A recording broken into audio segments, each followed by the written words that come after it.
पाकिस्तान और न्यूजीलैंड के बीच टी20 सीरीज, और भाई उसके लिए पाकिस्तान का स्क्वाड अनाउंस हो चुका है। कप्तान कौन है आप सभी को पता है, बाबर आजम पांडे जी। बाबर आजम को वापस कप्तानी मिल चुकी है टीम की, व्हाइट बॉल क्रिकेट में, ओडीआई क्रिकेट में भी मिल चुकी है और टी20 क्रिकेट में भी। और बाबर आजम की कहीं ना कहीं कह सकते हैं कि as a captain comeback series होने वाली है।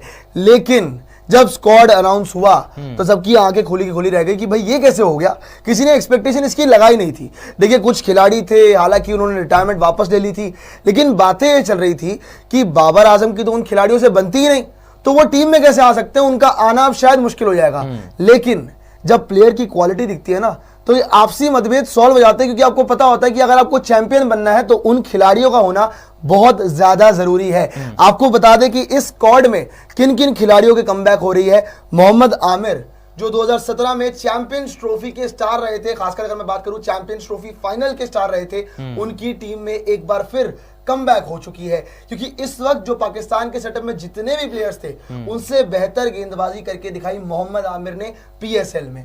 अब अगर बात करें और भी खिलाड़ियों की जिनकी वापसी हो रही है, शादाब खान की वापसी हो रही है, जिन्हें ओडीआई वर्ल्ड कप में कहीं ना कहीं क्रिटिसाइज किया गया था, परफॉर्मेंस नहीं आ रही थी, बीच वर्ल्ड कप में ड्रॉप भी कर दिया गया था, तो शादाब खान की अब फाइनली वापसी हो चुकी है, क्योंकि इस्लामाबाद ने बहुत अच्छा परफॉर्म किया भाई शादाब खान की टीम ने, और जिस वजह से वहां पे शादाब की भी जगह बन चुकी है। एंड इवन इमाद वसीम जो कि बड़े इकोनॉमिकल चल रहे थे पूरे पीएसएल में, बहुत तगड़ी गेंदबाजी कराई, विकेट टू विकेट बॉलिंग करा रहे थे, इवन बैटिंग भी बहुत अच्छी हो रही थी, उनकी भी कमबैक टीम में हो चुकी है। And even injured Naseem Shah वो भी वापस आ चुके हैं। करके आपको बता दें कि पाकिस्तान का स्क्वाड क्या है इस बार न्यूजीलैंड सीरीज के लिए, जो न्यूजीलैंड के सामने आपको टी20 श्रृंखला खेलनी है, जो कि 18 अप्रैल से शुरू होने वाली है। यहां पे देखिए बाबर आजम, बहुत समय से उनके आगे कप्तान नहीं दिख रहा था, फाइनली कप्तान वापस बन चुके हैं, कप्तान की वापसी हो चुकी है। आगे देखिए मोहम्मद रिजवान, लग रहा था पोटेंशियल कैप्टन ये होंगे, पर जब किस्मत साथ नहीं होती है ना, तो यही होता है कि आप सिर्फ टीम के खिलाड़ी रह जाते हो और आपके बारे में बातें बहुत होती है कि आप अहम खिलाड़ी हैं, लेकिन वही बात है कि आपको कप्तानी नहीं मिलती है। सबसे योग्य है ये, पर योग्यताओं को यहाँ पे पहचाना ही नहीं जा रहा है। आगे देखिए सेम अयूब, यंग टैलेंट आपके पास, उस्मान खान हो गए, इफ्ती चचू जहां पे बहुत तगड़े हिट्स लगा रहे थे, आजम खान एक चट्टान, इमाद वसीम है आगे, शादाब खान, शाहीन अफरीदी, नसीम शाह, वहां पे मोहम्मद आमिर का नाम वापस आ गया है, अब्बास अफरीदी, अबरार अहमद, फखर जमान, यहाँ पे आप देखें तो इरफान खान नियाजी भी हैं, उसामा मीर और जमान खान।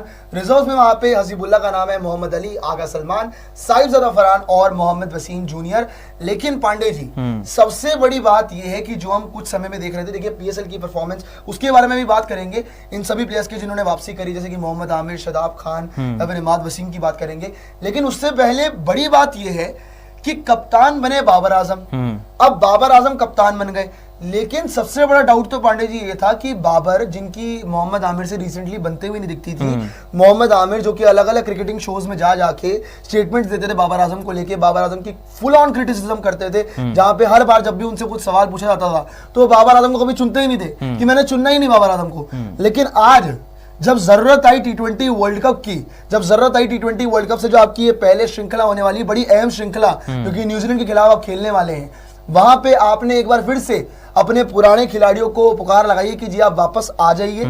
और बाबर आजम ने क्या यहाँ पे वो चीज, जो डिफरेंसेस थे, क्या वो अब समाप्त हो चुके हैं और जेन्युइनली आप जीत के तरीके से उतरे थे? क्योंकि मुझे लग रहा है कि ये बहुत अच्छा मूव है कि आपने जो ये आपसी मतभेद थे ये साइड करे, ये साइड करने बहुत जरूरी थे, और जो कि मुझे लग रहा है कि शायद पाकिस्तान के फेवर में जा सकता है।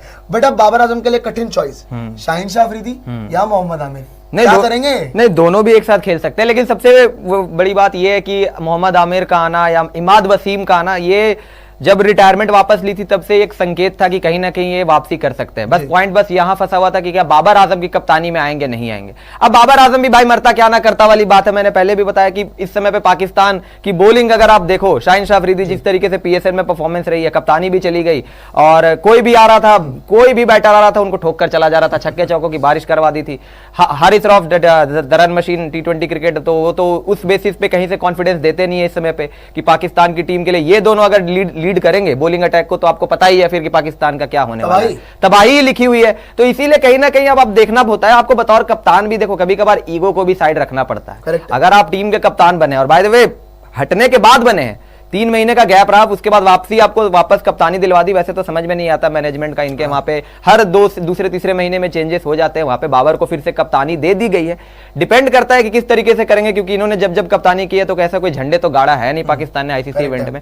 लेकिन चलो कप्तानी मिल गई, T20 वर्ल्ड कप के लिए प्रिपरेशन करना है। अब उसके प्रिपरेशन के लिए पहला असाइनमेंट है आपका न्यूजीलैंड। अब न्यूजीलैंड की सीरीज में अगर आप देख रहे हो कि इमाद वसीम आपके लिए T20 वर्ल्ड कप के पार्ट है, या फिर मोहम्मद आमिर आपके लिए T20 वर्ल्ड कप के पार्ट होंगे, तो इन प्लेयर्स का यहीं से खेलना ज्यादा इंपॉर्टेंट है। और यहां से जितना आप खिलाओगे उतना ही बेहतर होगा, टीम भी आपकी बन जाएगी, टीम जेल्ड अप हो जाएगी। और मोहम्मद आमिर हो गए या इमाद वसीम हो गए, ये प्रूवन मैच विनर्स है पाकिस्तान के लिए। ऐसा नहीं है कि अभी आ रहे हैं तो हम इनको जान रहे हैं, ये बहुत पहले से पाकिस्तान के लिए मैचेस जिताते हुए आए हैं। मोहम्मद आमिर ने जिताया हुआ है, इमाद वसीम ने जिताया हुआ है।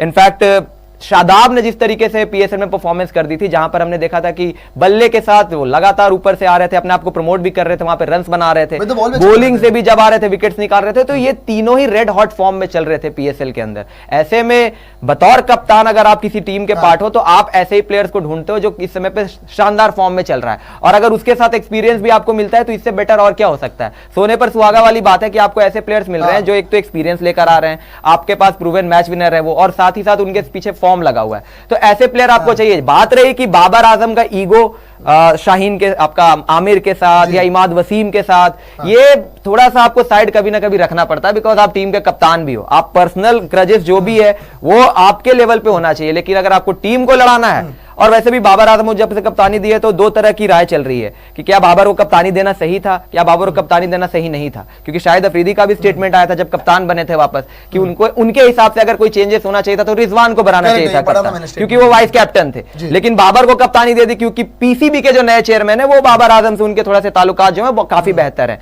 और ये तो हमने पहले भी देखा है कि पाकिस्तान में ये सारी चीजें चलती रहती है, जो उनका नया चेयरमैन बनता है उनका जिसके साथ फेवरेटिज्म पर्चियां वगैरह तो पहले से चलती हुई आई है पाकिस्तान में। लेकिन अभी थोड़ा सा ये है कि पर्चियों को थोड़ा सा साइड रख के परफॉर्मेंस को रिवॉर्ड किया जा रहा है, जो कि चीज ठीक लग रही है। आपने भी पीएसएल की परफॉर्मेंस की बात करी, आपको एक एक करके जिनकी कमबैक हो रही है, स्पेसिफिकली मोहम्मद आमिर का पीएसएल परफॉर्मेंस बहुत जबरदस्त रहा था क्वेटा ग्लैडिएटर्स के लिए। मोहम्मद आमिर की अगर बात करें इस पीएसएल 2024 में 10 मैचेस के अंदर पांडे जी 17 विकेट्स, 7.67 की इकॉनमी, बेस्ट स्पेल रहा इनका, 19 रन देके 3 विकेटें। भाई पूरा का पूरा पीएसएल जानदार, शानदार, जबरदस्त रहा है यहाँ पे आपका मोहम्मद आमिर के लिए, जिस हिसाब से इन्होंने इकोनॉमिकल गेंदबाजी कराई है। भाई अगर किसी बॉलर की T20 में 7, 7.5 या 8 की इकॉनमी होती है तो आपने कमेंडेबल काम कर दिया है। और मोहम्मद आमिर यहाँ पे ना देखो मेरिट के बेसिस पे टीम में आ रहे हैं।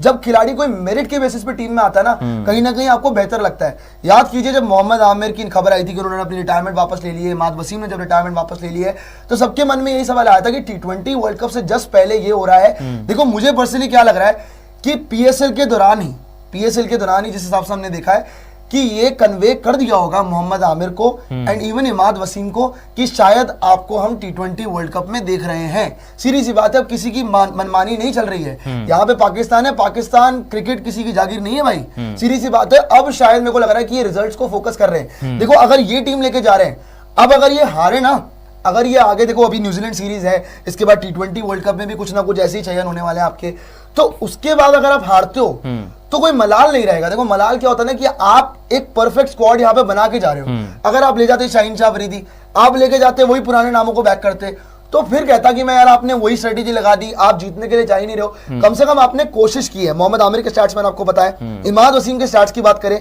12 मैचेस वहां पे 12 विकेट्स लिए, इनकी एवरेज भी अराउंड 20 की रही। भाई अगर बात करूं शदाब खान की, इन्होंने बैटिंग से बड़ा तगड़ा परफॉर्मेंस दिया। भाई शदाब खान ने 12 मैचेस में 305 रन, 142 की स्ट्राइक रेट, 30 की एवरेज, 3 अर्धशतक भी है इनके नाम। वही अगर बॉलिंग की बात करें 12 मैचेस में 13 विकेट्स भी लिए शदाब खान ने। लेकिन पांडे जी एक चीज है कि अगर मैं पेस डिपार्टमेंट बोलूं जो प्लेइंग 11 का बनेगा पाकिस्तान वैसे न्यूजीलैंड सीरीज में, उसमें 3 पेसर्स आपके लिए कौन रहने वाले, 3 या 4 पेसर्स आपका प्लेइंग 11 के अंदर? अगर अभी के इस टीम के स्क्वाड के हिसाब से आप बनाओगे तो शाहीन तो होंगे ही वहां पे, क्योंकि वो बहुत टाइम से खेल रहे हैं पाकिस्तान के लिए, तो शाहीन शाह अफरीदी भी होंगे, मोहम्मद आमिर उनके साथ होंगे, और तीसरा इनका पेसर होगा नसीम शाह। मेरे लिए हारिस रऊफ की जगह नहीं बनती अब, क्योंकि हारिस रऊफ वैसे भी कुछ कर तो रहे थे नहीं। वर्ल्ड कप में रोहित शर्मा ने जब बार लगाई उसके बाद से शायद बॉलिंग नहीं हो रही है। उसके पहले विराट कोहली ने भी 82 नॉट आउट में ठोक दिया था, और उसके बाद से लगातार बिखरे हुए नजर आ रहे हैं। पीएसएल के अंदर भी उस तरीके से परफॉर्मेंस नहीं आई जहां पे रनों की बारिश हो रही थी। शाहीन शाह अफरीदी का चलो फॉर्म नहीं लगा लगा हुआ है, लेकिन क्योंकि वो लीडर ऑफ द पैक रहे हैं तो मुझे लगता है कि वो थोड़ा सा रिस्पेक्ट उनको दिया जाएगा। शाहीन, आमिर और नसीम, देखो अब्बास अफरीदी को जब मौका मिलेगा, शाहीन अगर नहीं अच्छा करेंगे, अब कप्तान नहीं है शाहीन शाह अफरीदी, शाहीन शाह अफरीदी अब पहले वाली बात नहीं है, कप्तान नहीं रहे, अच्छा नहीं करेंगे बाहर भी हो जाएंगे, अब्बास अफरीदी आ जाएगा, ऑप्शंस बहुत है। और यही तो मैंने कहा ना कि बाबर आजम ने कम से कम ये अच्छा किया है कि आपसी रंजिश को छोड़कर टीम के लिए सोचा है। और अगर आपको कप्तान बनाया जाता है तो सबसे पहले आपको टीम के लिए ही सोचना पड़ता है। आपका पर्सनल किसके साथ क्या है वो आप साइड पे रखें, मैच के बाद ग्राउंड के बाहर वो आपकी पर्सनल जो है वो उधर रहेगी। ग्राउंड में होते हो जब आप मैच खेलते हो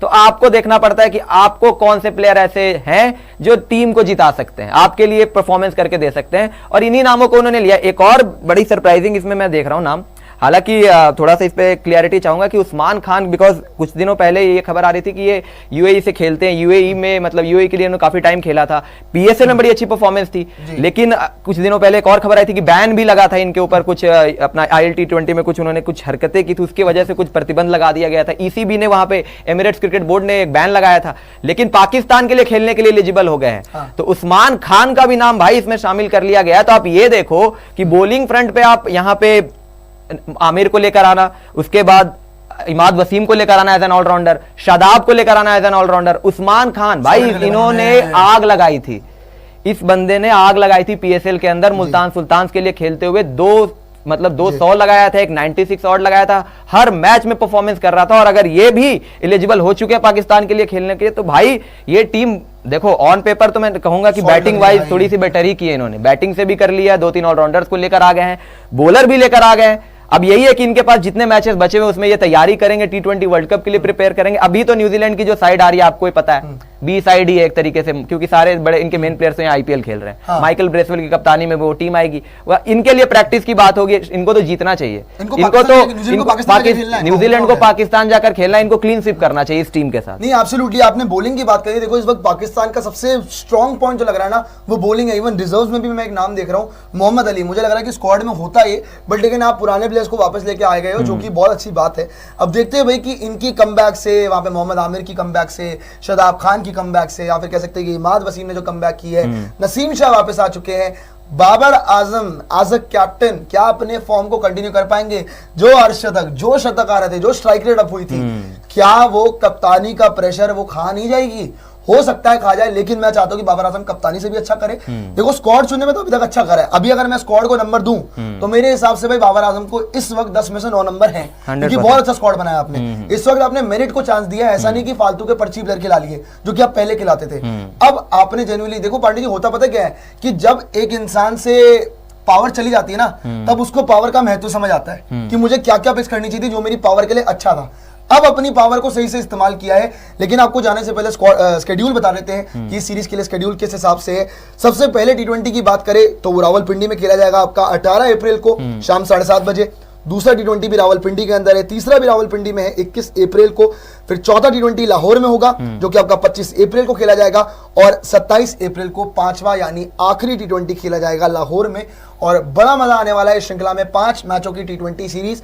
T20 वर्ल्ड कप से पहले पाकिस्तान की टीम का अल्टीमेट टेस्ट अगेंस्ट न्यूजीलैंड, जहां पे वो पाकिस्तान अपने घर पे खेलने वाली है, और घर पे अगर डोमिनेट नहीं कर पाए तो सॉरी टू से वर्ल्ड कप भूल जाना। लेकिन अभी के लिए इस अपडेट में